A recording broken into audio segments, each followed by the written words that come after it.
હું ભગત ભુવાનું કામ કરું છું, આજે નહીં તો કાલે હું તને શેકી ખાઈશ. આટલું કહેતા કુટુંબીએ 65 વર્ષીય ભુવાને માર મારી સારવાર દરમિયાન મોત નિપજાવતા કપરાડા પોલીસે હત્યાનો ગુનો નોંધી આરોપીની ધરપકડ કરી વધુ તપાસ હાથ ધરી છે. તારીખ 19 મે સોમવારના રોજ 2 વાગ્યા દરમિયાન વૃદ્ધનું મોત નિપજતા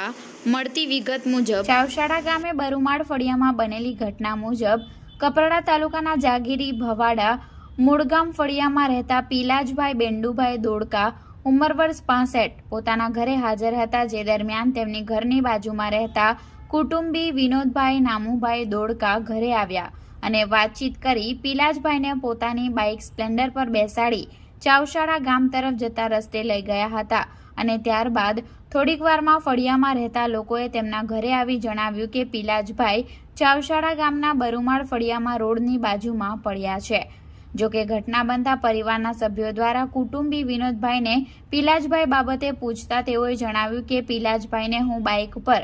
લઈ જતો હતો, જે દરમિયાન તેઓએ મને કહ્યું હતું કે હું ભગત ભુવાનું કામ કરું છું, આજે નહીં તો કાલે હું તને શેકી ખાઈશ અને ત્યારબાદ ગાળો બોલવા લાગેલ, જેથી વિનોદભાઈને ગુસ્સો આવતા તેઓએ મોટરસાઇકલ ઊભી રાખી પીલાજભાઈને બાઇક પરથી નીચે ઉતારી ઠાપટો મારી અને ઉંચકીને જમીન પર ફેંકી દીધા હતા અને જાનથી મારી નાખવાની ધમકી આપી હતી, જેથી તેઓએ ઈજાગ્રસ્ત અવસ્થામાં રસ્તાની બાજુમાં પડ્યા હતા. ત્યારબાદ કુટુંબીજનોએ ઘટના સ્થળે જઈ ઈજાગ્રસ્ત પીલાજભાઈને ઘરે લાવ્યા બાદ ઘટનાની જાણ 108 એમ્બ્યુલન્સને કરી તેમને કપરાડા સરકારી દવાખાને ખસેડાયા હતા. જોકે ટૂંક જ સમયમાં કપરાડા સરકારી હોસ્પિટલ દ્વારા તેમને વધુ સારવાર હેઠળ વલસાડની સિવિલ હોસ્પિટલમાં ખસેડ્યા હતા, જ્યાં ટૂંકા દિવસોની સારવાર બાદ આજરોજ 19 મેના સોમવારના રોજ સારવાર દરમિયાન મોત થયું હતું. જોકે ઈજાગ્રસ્તનું આજરોજ મોત નિપજતા કપરાડા પોલીસની ટીમે વલસાડ સિવિલ હોસ્પિટલ ખાતે આવી